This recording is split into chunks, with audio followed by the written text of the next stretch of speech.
Maka dalam kesempatan hari ini akan kita sampaikan, jadi agar rumah kita dicintai oleh Allah, agar rumah kita diberkahi oleh Allah, maka mari kita jadikan rumah kita sebagai al-junnah.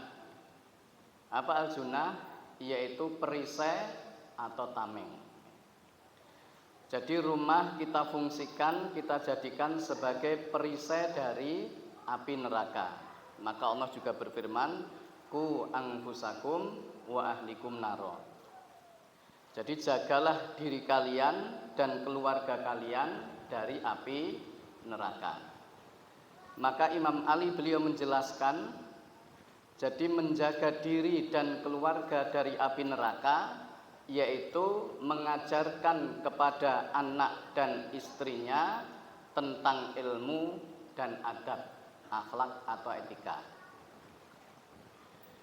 Maka jamaah sekalian, jangan sampai rumah kita justru menjadi pemicu atau menjadi tempat tersimpannya bara api neraka. Salah satunya apa? Maaf, yaitu sebagai kepala keluarga, sebagai seorang suami, sebagai seorang bapak, tidak memiliki rasa cemburu atau disebut juga dengan dayus. Jadi seorang kepala keluarga, seorang bapak, seorang suami yang tidak cemburu ketika anak atau istrinya menerjang larangan dari Allah Subhanahu wa taala. Tidak ada rasa cemburu ketika istri atau anak-anaknya melakukan kemaksiatan. Sebagai contoh misalnya pacaran. Pacaran ini umum napa mboten umum? Umum nggih. Pacaran itu umum. Bahkan orang tua hari ini khawatir berlebih. Karena saya pernah mendengar dari seorang ibu mengatakan, cah saiki yen ra pacaran ra mungkin duwe bojo. Ora payu ngoten nggih. Berarti sing ra pacaran ra bakal itu bojo. Sing pacaran mesti itu bojo. Lho banyak nih. Banyak kasus tanpa pacaran pun dapat jodoh. Tinggal keyakinan kita. Sebab jodoh kita itu sudah ditulis di Lauhul Mahfuz. Jadi jodoh anak kita itu sudah ditulis di Lauhul Mahfuz. Hanya karena tidak sabar, akhirnya apa? Karena wedi mboten angsal jodoh sampai pacaran. Jadi kalau dalam Islam pacaran itu setelah menikah. Jadi sebelum menikah itu tidak perlu pacaran, cocok, ta'aruf, ya, lamar, menikah, baru pacaran. Maaf ya, saya itu kadang kalau di jalan kan suka memperhatikan Pak. Maaf. Misalnya naik sepeda, kadang saya di belakangnya ya. Maaf. Yang depan laki-laki, yang belakang perempuan, terus tangannya dikasihkan di kakinya yang sing gonceng. Itu pernah lihat nggak Pak? Pernah nggih? Niku yang jeneng betek, niku suami istri napa nembe pacaran? Jenengan betek, nembe pun suami istri napa pacaran? Yang suami istri malah ra mungkin. Arep ngopo pamer kok ngono? Itu justru menunjukkan apa? Lagi apa? Lagi seneng. Berarti kalau sudah suami istri mboten seneng, Pak. Baru pacaran. Tapi konsep dari Islam, ya, jadi maaf ya, yen ra pacaran ora itu jodoh, itu hadis rawahu setan. Jadi banyak yang tanpa pacaran dapat jodoh, bahkan diparani di rumah, nggak perlu kemana-mana, jodohnya datang ke rumah, itu banyak. Ya. Jadi Bapak Ibu sekalian, hindari ya, dayus. Apa dayus? Seorang bapak yang tidak peduli, tidak cemburu ketika anak dan istrinya menerjang larangan Allah. Salah satunya apa? Pacaran. Maka rumah kita jadikan sebagai al-junnah, perisai. Misalnya nggih kita sampaikan surah Al-Munafikun. Di sana juga ada lafaz junnatan. Jadi ittakhadhu aymanahum junnatan fasadu an sabilillahi innahum sa'a ma kanu ya'malun. Jadi mereka menjadikan, orang-orang munafik itu menjadikan sumpah-sumpah mereka sebagai junnah, perisai untuk melindungi diri mereka, tetapi untuk menipu manusia yang mereka lahiriahnya menyatakan Islam, tetapi batinnya benci kepada Islam. Jadi mereka menjadikan sumpah itu sebagai tameng, perisai. Maka yang kita kaji pada kesempatan hari ini yaitu perisai dari api neraka. Yang pertama, mentauhidkan Allah. Jadi monggo Bapak Ibu sekalian, rumah kita bersihkan dari kesirikan. Sebab kesirikan, tauhid itu menjadi penentu kunci. Jadi Rasulullah SAW beliau bersabda, sintani mujibatani, ma mujibatani ya Rasulullah, man mata la yusyriku billahi syai'an dakhalal jannah wa man mata yusyriku billahi syai'an dakhalan nar. Jadi sintani mujibatani, ada dua hal yang menjadi penentu kunci. Maka para sahabat bertanya, ma mujibatani ya Rasulullah, dua penentu, dua kunci itu apa ya Rasulullah? Maka beliau menjawab, man mata la yusyriku billahi syai'an dakhalal jannah. Barang siapa mati tidak mempersekutukan Allah, pasti masuk surga. Wa man mata yusyriku billahi syai'an, barang siapa mati mempersekutukan Allah, pasti masuk neraka. Jadi kuncinya tauhid. Maka surga yang sedemikian indah dan mewah, jadi surga yang diciptakan oleh Allah sedemikian indah dan mewah, itu diberikan, disediakan kepada mereka yang menerima kalimat tauhid la ilaha illallah.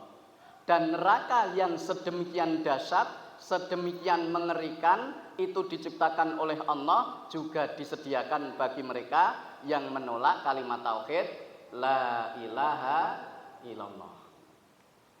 Jadi kalimat tauhid ini menjadi penjamin ahlu tauhid,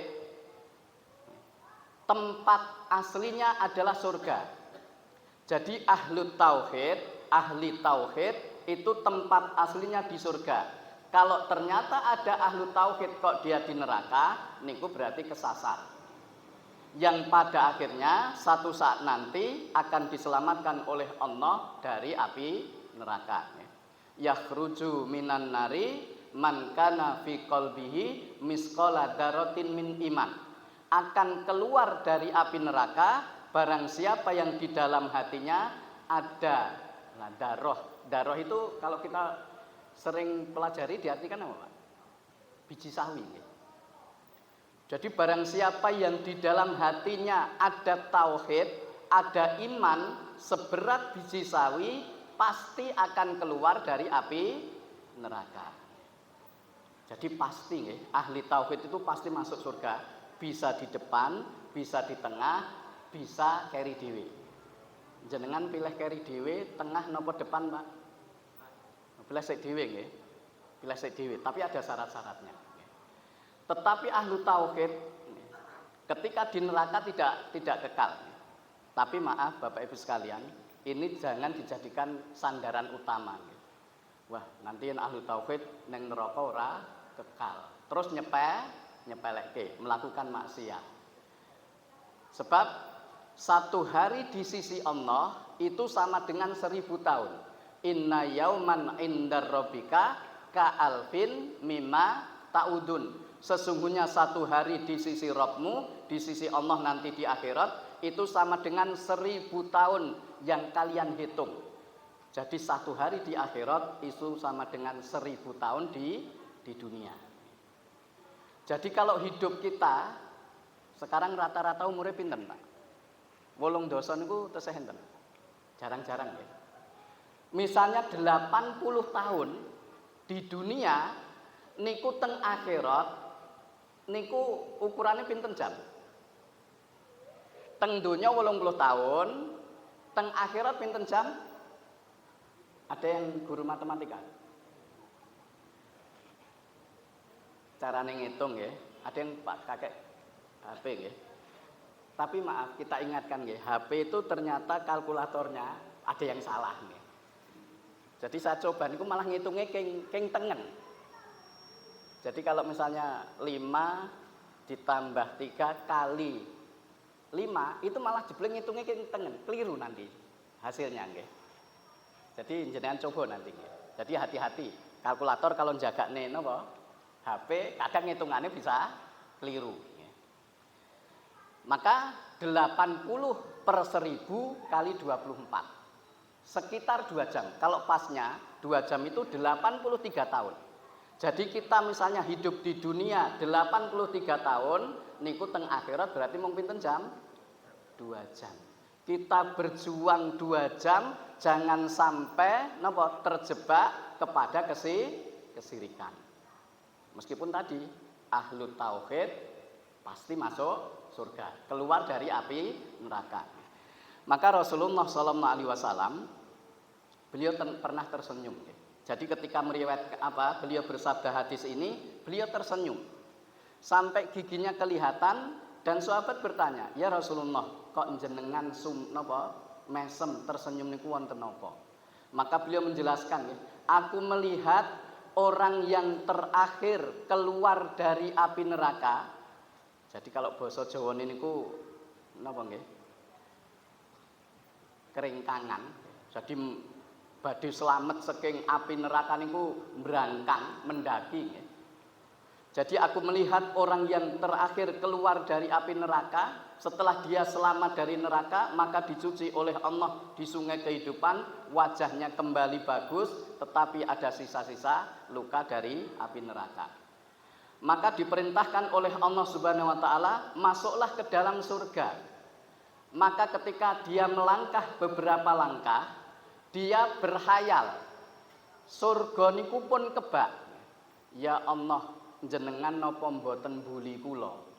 Jenengan napa mboten ngece kula? Lho ada apa? Surga pun kebak ya Allah. Diperintahkan nggih. Sampai 3 kali, masuklah ke dalam surga. Jawabannya sama. Dia berangan-angan, berkhayal, surga sudah penuh. Maka inilah yang menjadikan Rasulullah tersenyum. Maksudnya apa?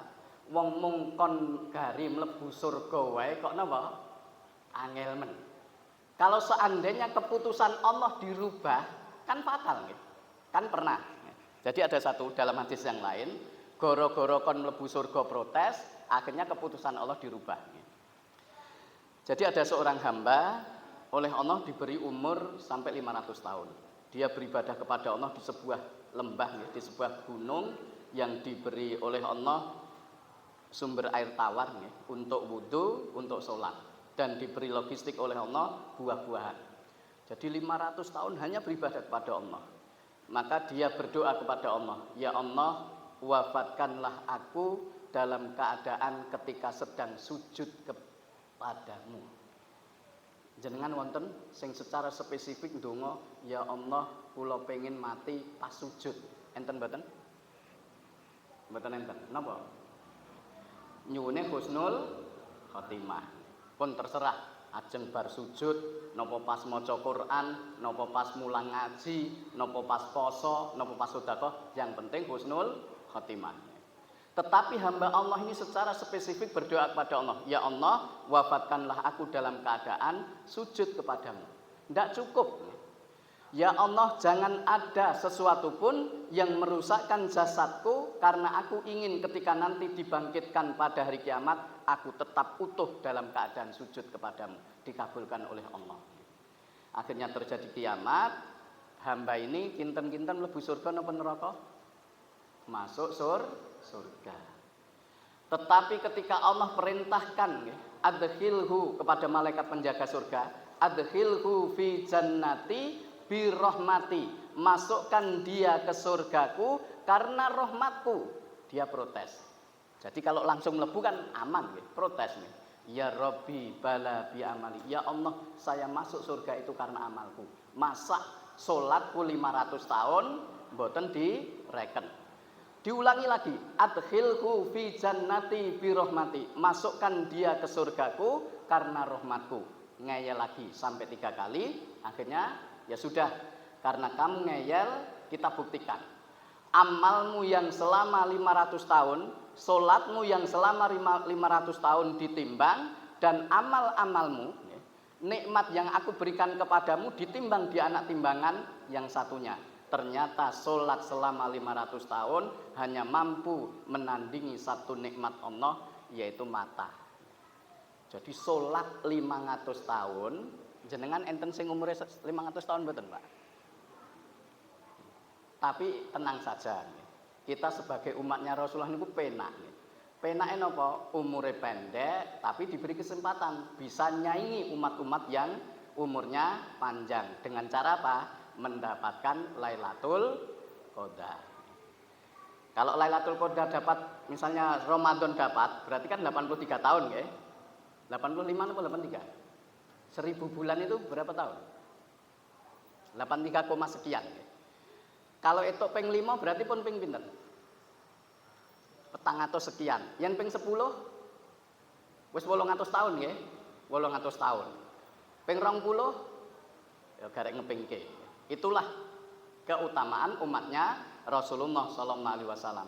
Maka ketika ditimbang ternyata solatnya selama 500 tahun hanya mampu menandingi satu nikmat Allah yaitu mata, maka dia masih punya hutang kepada Allah, nikmat telinga, nikmat akal, nikmat kepala, nikmat hidung, nikmat mulut, nikmat jantung, nikmat ginjal, nikmat limpa dan seterusnya. Maka diperintahkan adkhilhu finnari. Keputusan Allah berubah, masukkan dia ke dalam neraka. Maka dia nangis. Rabbi adkhilni fi jannatika birahmatik. Enggak nyebut lagi amalnya, karena sudah terbukti. Ya Allah, masukkan aku ke surgamu karena rahmatmu. Bukan lagi sholat yang berapa? 500 tahun. Maka Allah bertanya, siapa yang memberi umur kamu? Engkau ya Allah, itulah rahmatku. Siapa yang menjadikan kamu bisa sholat selama 500 tahun? Engkau ya Allah, itu rahmatku. Jadi kita bisa hadir di kajian ini bukan semata-mata kemampuan kita, tetapi karena rahmat Allah. Jadi yang pertama, mentauhidkan Allah, itu kunci. Kemudian yang kedua, menjaga sholat 5 waktu. Jadi Rasulullah SAW beliau bersabda, man hafadha ala sholawatil khamsi ala wudu'iha wa muwadi'iha wa ruku'iha wa sujudiha yarroha haqqan alaihi harrama alan nar. Rawahu Ahmad. Jadi barang siapa yang menjaga sholat 5 waktu, dijaga wudunya, dijaga waktunya, rukuknya, sujudnya, jadi tumakninah. Maaf, kita sebentar lagi Ramadan. Kurang berapa hari? Kurang pinten-pinten Pak Ramadan? 18. Kok cepet men Pak? 20 hari. Jadi 20 hari kita Ramadan. Maka nanti kita melaksanakan sholat tarweh. Tarweh itu tumakninah. Maaf, 23 rakaat mung 7 menit. Nah niku sholatnya napa niku? Super ekspres nih. Jadi kereta cepat Bandung Jakarta nih, bus langsung rampung. Tumakninah dijaga nih. Jadi barang siapa menjaga sholat 5 waktu, dijaga wudunya, dijaga waktunya, dijaga rukuknya dan sujudnya, dan dia tahu bahwa sholat adalah hak kewajiban dari Allah, maka Allah akan menjaganya dari api neraka. Dan dari 5 sholat waktu yang harus diperhatikan yaitu sholat asar. Sebab barang siapa meninggalkan sholat asar, maka amalnya hapus. Maka ulama berbeda pendapat. Menghapus amal niku total atau pas dia saat itu tidak sholat. Jadi ada dua pendapat. Pendapat pertama, hapus semuanya. Tapi jumhur mengatakan hapus yang hari itu. Contoh misalnya ngeten ya. Karena emosi, ini kejadian nyata nggih. Saya dulu punya tetangga, jadi kerja di pabrik, terus anaknya dititipke mbae. Pulang dari pabrik kan jam 4 sore nggih. Ngasihkan ke mbae jeli. Mbah, iki jeli, tolong didulangke anake. Iki larang, Mbah. Jeli niku pemahamannya jeli napa? Jeli agar-agar itu ya. Kalau orang Jawa nyebutnya agar-agar itu. Alhamdulillah mbak ini penasaran, kok jeli larangi enake kaya ngopo. Dia pas sendok didilat, wah ternyata pahit. Jebule jeli napa? Jeli rambut. Umpama nggih langsung napa? Didulangke kalih bayine kinten-kinten pripun? Mendem keracunan kan. Lu akhirnya mbak le kowe apa arep mateni anakmu? Lho ini apa, Mbah? Iki jeli apa? Nah, ternyata jeli rambut lah diseneni kalih ibuke terus mutung ora salat ngasar. Maka yang seperti ini berarti hapus amal dia sehari itu hapus. Jadi yang kedua menjaga salat 5 waktu, kemudian yang ketiga menjaga salat 4 rakaat sebelum dan sesudah duhur. Jadi man hafadha al arba'in rakaatin qabla duhri wa arba'in ba'daha harrama 'alan nar. Rawahu Abu Dawud. Barang siapa menjaga salat 4 rakaat sebelum dan sesudah duhur, maka Allah akan menjaganya dari api neraka. Tapi maaf nih, sekarang ini kita mau ngamalkan ini agak susah. Susahin ngeten. Kalau mriki jarak adzan kalih qomat niku pinten menit, Pak? Jadi berapa? 10 menit. Niku rata termasuk subuh napa ndak? Oh, rukun subuh ditambah panjang ya. Jadi pernah kita sampaikan nggih. Adzan itu haknya muadzin, imam itu haknya imam. Tetapi sakniki mboten. Adzan niku haknya muadzin, iqamah haknya sinten, Pak? Hake jam digital. Imam ya kudu manut karo jam digital. Bahkan kalau di Merdeka, Masjid Merdeka niku setelah qomat, setelah adzan niku ada jam mundur, Pak. Jadi min gitu ya. Jadi ketika mau napa? Mau salat sunah niku wah iki wis min siji. Jadi kurang sithik ra sida gitu ya. Maka untuk 4 rakaat sebelum dan sesudah duhur itu kalau tidak disiplin waktu ya memang sulit ini. Dan pelaksanaan 4 rakaat ini berdasarkan hadis nggih. Jadi sholatul laili wan nahari masna. Salat sunah di malam hari dan salat sunah di siang hari itu masna. 2 rakaat. Jadi 4 rakaat tetapi 2 rakaat tetap salam, 2 rakaat salam. Jadi barang siapa menjaga salat 4 rakaat sebelum dan sudah salat duhur, maka Allah akan menjaganya dari api neraka. Kemudian yang berikutnya, ini yang akan kita kaji, yaitu apa? Memiliki 4 karakter. Yang pertama, seorang mukmin yang akan dijaga dari api neraka, jadi mendapatkan perisai, terlindungi dari api neraka, itu harus memiliki 4 karakter. Yang pertama, qoribun. Apa qoribun? Dekat. Jadi dekat dengan sesama muslim, dekat dengan sesama mukmin secara lahiriah maupun secara hati. Secara lahiriah, maka Rasulullah SAW beliau bersabda, al mu'minu ya'lafu wa yu'lafu wala khaira fiman la ya'lafu wa la yu'lafu. Seorang mukmin itu mudah akrab, enak diajak akrab. Dan tidak ada kebaikan bagi orang mukmin yang susah akrab dan tidak enak diajak akrab. Diakrabi ora gelem, kon ngakrabi ya ndak mau. Maka karakter orang mukmin untuk dekat itu kalau bahasa Jawane napa? Grapya semangat. Jadi ketemu sedulure minimal nggih salam, minimal napa aruh-aruh nggih. Mboten ketemu sedulure napa kaya sepur simpangan nggih, meneng wae dan sebagainya. Maka untuk dekat kepada orang mukmin secara lahiriah yang pertama dulu pernah kita sampaikan dermawan, lomo. Karena Rasulullah SAW bersabda, as-sahiyu qaribun minallah, qaribun minal jannah, qaribun minan nar, wa ba'idun qaribun minan nas, wa ba'idun minan nar. Dermawan itu dekat dengan Allah, dekat dengan surga, dekat dengan manusia. Bukti yang paling mudah, Pak. Putu niku cerak kalih mbae napa celah kalih pake mboke? Oh, mbae. Sebabe napa, Bu? Mbae lomo, bapake Jadi nembung bapake nggih, "Yah,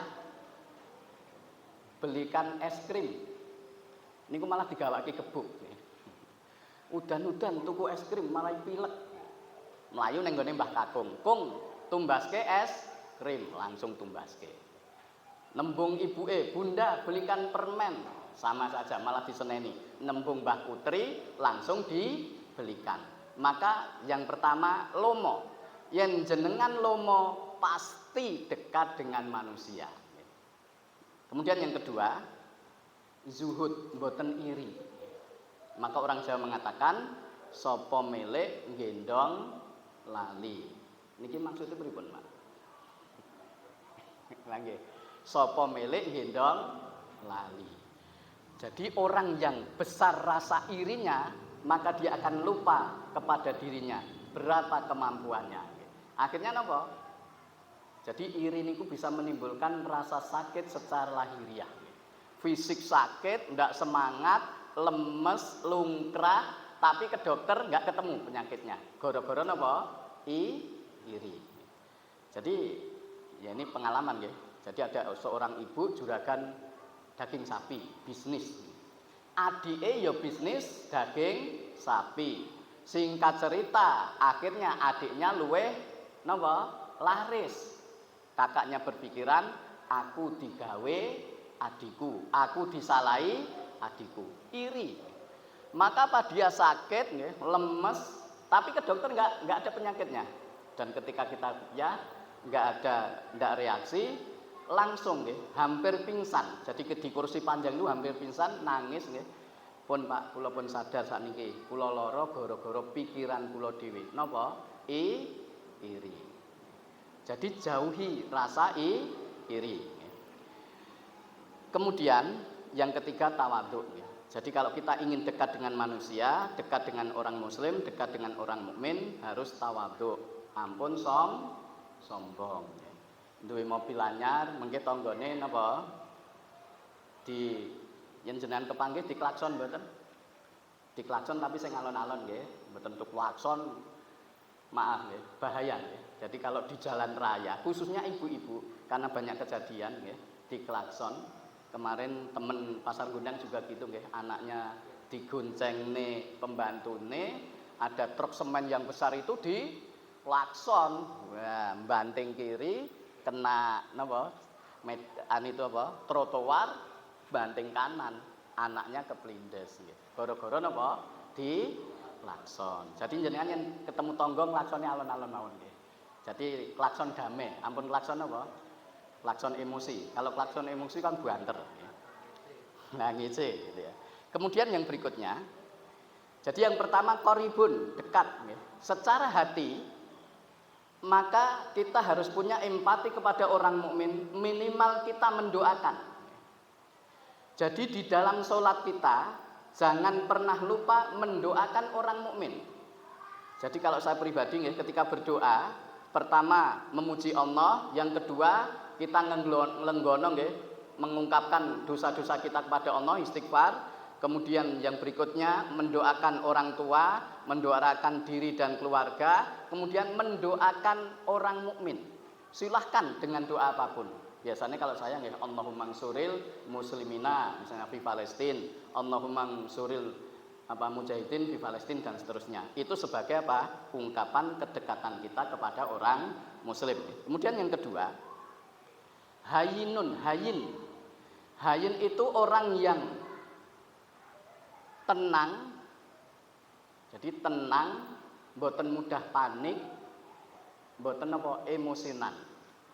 Jadi tenang. Jadi maaf Bapak Ibu sekalian ya. Jadi dalam hidup kita ketika menghadapi satu ujian yang berat, yang pertama kali niku ketenangan ini penting ya. Contoh ngeten. Kemarin corona kemarin banyak yang takut enggak Pak? Wedi nggih. Ada tetangga lama enggak komunikasi dengan saya nggih, temen nggih. Akhirnya niki kula ajeng diisolasi. Pun keweden niku. Akhirnya kita nasihati, Pak, prinsipin jenengan tenang, ampun wedi, ampun panik, banyak zikir. Oh nggih Tat, insyaallah siap. 1 bulan kemudian pun dolanan HP. Berarti mari. Sebab napa? Jadi Imam Syafi'i beliau mengatakan ciri orang hebat itu ada 3. Jadi ciri orang hebat itu ada 3. 1, orang yang mampu menyembunyikan kemiskinannya sehingga orang lain taunya dia cukup. Yang kedua, orang yang mampu menyembunyikan kemarahannya sehingga orang lain taunya dia ridho. Dan yang ketiga, orang yang mampu menyembunyikan menyembunyikan kemiskinannya sehingga orang lain taunya dia cukup. Tapi maaf nih, hari ini enek masalah sithik niku curhatnya teng pundi? Teng HP. Kesandung sithik status nggih. Beras larang ning status nggih. Utange akeh ning status dan seterusnya nggih. Padahal Allah mengajarkan nggih di dalam surah Yusuf ayat 86 nggih, wa innama askubasi wa husni ilallah.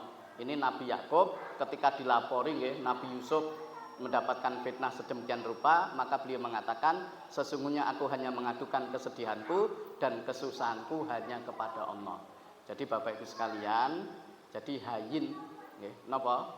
Teduh, tenang, mboten panik. Curhatnya hanya kepada Allah. Kemudian yang berikutnya, layin. Napa layin?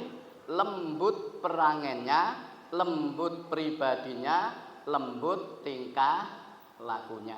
Kemudian yang keempat yaitu sahlun, gampang. Jadi mudah memaafkan, mudah entengan. Jadi kalau kita jadi orang mukmin entengan, napa Pak entengan? Jadi kalau tempat saya itu namanya Pak Dodo. Mugi-mugi mriki Pak Dodo entengan mboten, Pak? Entengan nggih. Momoti sapi nggih. Jadi entengan, dijaluk tulung niku mbok tengah wengi langsung berangkat, entengan.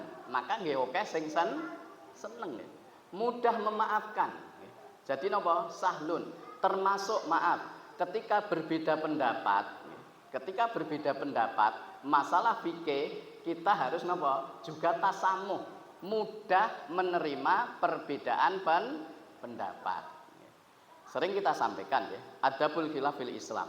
Perbedaan pendapat di dalam Islam dalam masalah fikih niku mutlak mesti terjadi perbedaan pendapat. Mesti ya. Jadi misalnya penentuan 1 Ramadan. Kalau Muhammadiyah kan karena pakai hisab, niku pun sudah ditentukan. Ramadannya kapan Pak Muhammadiyah? Tanggal berapa? Odo mboten anu nggih. Muhammadiyah niku sami NU. Ramadannya sami Pak, 1 Ramadan sami. Mboten beda. Cuman samsiahnya. Jadi kalender kalau orang Indonesia mengatakan nasionalnya, napa? Kalau Muhammadiyah sudah menetapkan tanggal 11 Maret. Karena pakai hisab. Sedangkan satunya harus nunggu ru'yat. Ya ini peluang terjadi perbedaan pendapat mesti besar. Jadi dalam masalah fikih perbedaan pendapat yang terjadi adalah bersifat tanawu variatif yang memungkinkan semua pendapat benar. Jadi semua pendapat mungkin benar. Contoh misalnya lafadz iqomat. Itu ada yang terakhir itu Allahu Akbar 2 kali, ada yang sekali. Allahu Akbar, la ilaha illallah. Takbir man, Pak. Salat kan ada yang ngeten, ada yang sekian, terus ada yang jenengan yang dada napa yang segini napa, tapi ada juga sing Allahu Akbar. Lah niki napa? Terlalu berlebihan. Tetapi berbeda-beda nih. Al-Fatihah dibaca keras basmalahnya, ada yang dibaca sir. Terjadi perbedaan pendapat yang memungkinkan semuanya benar. Maka kita menjadi orang yang sahlun, mudah. Salah satunya adalah mudah menerima perbedaan pendapat. Kemudian yang berikutnya, pun masuk dereng, Pak. Masuknya jam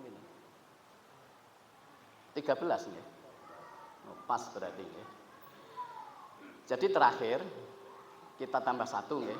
Banyak berlindung kepada Allah dari neraka.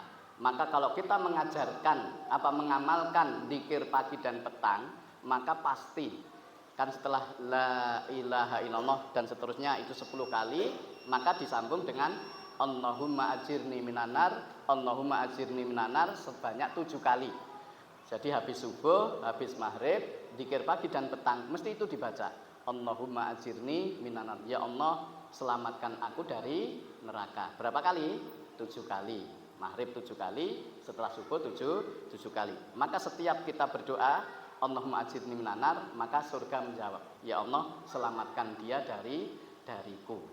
Jadi Bapak Ibu sekalian, monggo rumah kita jadikan al-junnah, perisai dari api neraka. Jangan sampai justru rumah kita menjadi pemicu timbulnya api neraka. Ini yang saya sampaikan, kurang lebihnya mohon maaf. Aku qouli hadza fastaghfirullah li wa lakum wa akhiru da'wana anil hamdulillahi rabbil alamin. Assalamualaikum warahmatullahi wabarakatuh.